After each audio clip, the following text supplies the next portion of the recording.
next video, we're going to show you how using the pitching feature can be used to manage the pitching rules at the given leagues, whether games are spaced closely to each other or if you're playing a tournament where you have a lot of games in a very short period of time. So let's show you how that works. Let's take an example of our test one. And this was again like an 8-year-old level, AAA minor B. And let's pull up a lineup that would have occurred in the past. And you'll see, because it's in the past, you get the lineup card. So in the upper right hand corner, we select edit. And what we do is we go back now and we enter the pitch counts that occurred during that game now that the game's done. And let's go use examples. This is 14. Let's do 20, which is the limit for 0 days rest. Let's do 22, just over 0 days rest.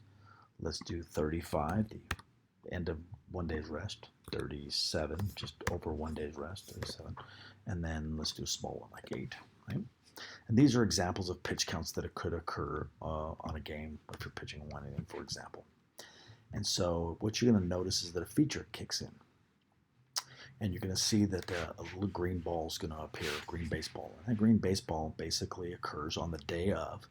And so this says that on March 3rd, which is today, for this lineup, this person pitched 14, that's 0 days rest. 20 is 0 days rest. But 22, it says, the cursor right, 1 day's rest, which means the person's available on March 5th. They got a rest on the 4th, they're available on the 5th. 37 says 2 days rest, so they're available on the 6th. They got a rest the 4th and the 5th, they're available on the 6th.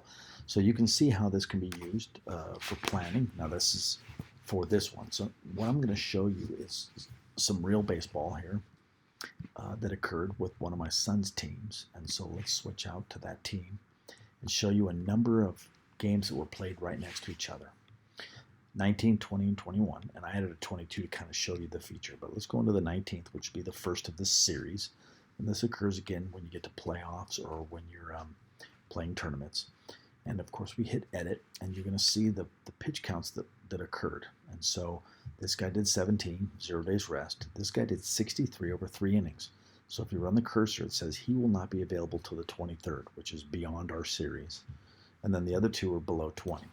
And so if we go to the very next day, so we go to lineup and we go to the 20th, which will be the next day, and we look at what happens, you're going to notice something on this lineup.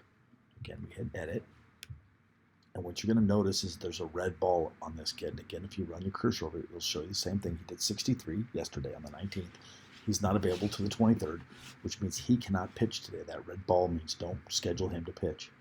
Everybody else is available, and so of course we went back and we punched in the pitch counts, and so only one person is over 0 days rest. This person pitched 40, and so if you pitch cursor, he's not available to the 23rd as well. So now if we go to the next day, which is the 21st, and we look at the effect, we're going to see that we should have 2 players that are not available to pitch, but everybody else should be available. Again, we hit edit because it's a game in the past. 2 people are unavailable. Same data tells you why. And then we pitched more people. Now this guy did 23, which means he's not going to be available until the 23rd, which means he can't play tomorrow, 22nd. He's not available. He's not available. And then this person is not available. So we just went through all our pitching. All these people will not be available on the 22nd. And so what I did is I created a fake game on the 22nd to show you the effect. If it keeps going, what ends up happening here. So now, because all the pitch counts that were put in over the series, you see that if we had a game on the 22nd, all these kids will not be available. You can run your cursor for the reasons why. So the only people available left to pitch would be these ones, and that's who were scheduled to pitch. And you would go back in and punch in these pitch counts should you have another game in the future.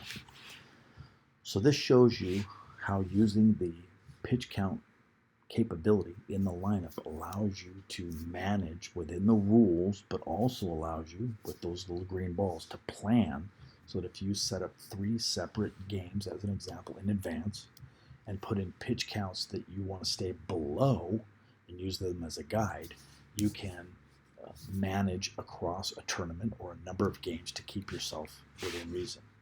There's one more feature I want you to see, and that is if you click on any one of these little balls, whether they're green or red, what you'll get is a pitch log, and it'll tell you all the pitching that this person has done And by the way, back in March, May, so it's not just this series here in the last couple of days, but all the pitching that's been done by, in this case, Joseph. So we've added a couple features in here from a pitch capability standpoint, as we requested. And I know we've been having people ask us about adding innings as a limit, and we're working on that feature, and we'll let everybody know when that's available.